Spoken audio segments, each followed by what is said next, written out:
Hello friend, नमस्ते. मी आहे तृप्ती. तुमचं आपल्या चॅनलवरती खूप मनापासून स्वागत करते. आज आपल्याला बनवायची आहे टोमॅटोची मस्त टेस्टी अशी रेसिपी. तर चला वेळ न घालवता रेसिपीला सुरुवात करूया. टोमॅटोंना स्वच्छ धुवून घ्यायचं आहे आणि अशा बारीक आकारात कापून घ्यायचं आहे. गॅसवरती कढई ठेवायची, तेल टाकायचं, तेल कोमट तापू द्यायचं आहे. जेव्हा आपल्याला खूप कमी वेळ असतो परंतु मस्त चटपटीत असं खावंसं वाटतं तेव्हा आपण मस्त पौष्टिक असे रेसिपी तयार करू शकतो. त्याच्यामध्ये 1 चमचे जिरं टाकायचे. जिरं तडतडल्यावरती लसूण टाकायचा. येथे 5 ते 7 लसूणच्या पाकळ्या निवडून घेतल्या, बारीक कापून घेतल्या आणि तेलात टाकलेल्या आहेत. आपण 5 ते 7 लसूणच्या पाकळ्या घेऊ शकतो, कारण की जितका जास्त आपण लसूण टाकू तितकी आपली टेस्ट भाजीला येईल. घरगुती कोणताही मसाला असेल तो त्याच्यामध्ये टाकायचा. येथे मी 1.25 चमचे मसाला टाकलेला आहे. जेव्हा आपण मसाला टाकतो तेव्हा कमी आचेवरती टाकायचा, मिक्स करून घ्यायचा आणि सुगंध वास आल्यावरती त्याच्यामध्ये कापून घेतलेला टोमॅटो टाकून द्यायचा आहे. टोमॅटोला आता व्यवस्थित मिक्स करून घेऊया.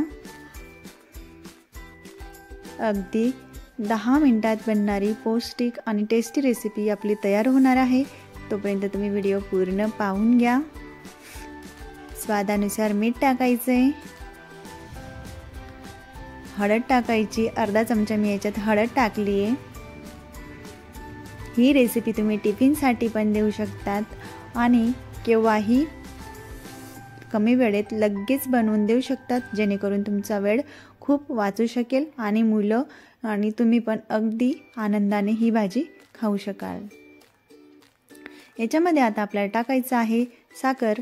तुम्ही साखरेऐवजी गूळ पण टाकू शकता. मी इथे साधारणतः 2 ते 3 चमचे साखर टाकलेली आहे. ती बाकीची मी उरवून ठेवली, कारण की थोडी जास्त झाली असती. मिक्स करून घ्यायचे. आता आपण अशा वेळेस गॅसची फ्लेम कमी करायची आणि त्याच्यावरती झाकण ठेवून द्यायचं. 7 ते 8 मिनिटानंतर आपल्याला अशी भाजी दिसेल.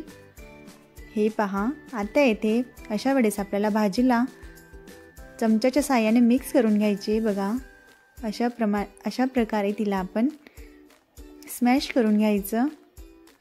अगदी झटपट, म्हणजे 10 मिनिटाच्या आत आपली टोमॅटोची भाजी, टोमॅटोची चटणी, जे काही म्हणाल ते तयार आहे. आता मस्त ताजी ताजी कोथिंबीर कापून स्वच्छ धुवून आपण त्याच्यावरती टाकून देऊया आणि चला, येथे आपली भाजी खाण्यासाठी तयार आहे.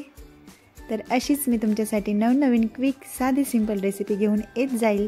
तोपर्यंत तुम्ही जर रेसिपी आवडली असेल तर चॅनलला लाईक करून घ्या, सबस्क्राईब करून घ्या. खात राहा, पीत राहा. Bye bye, take care.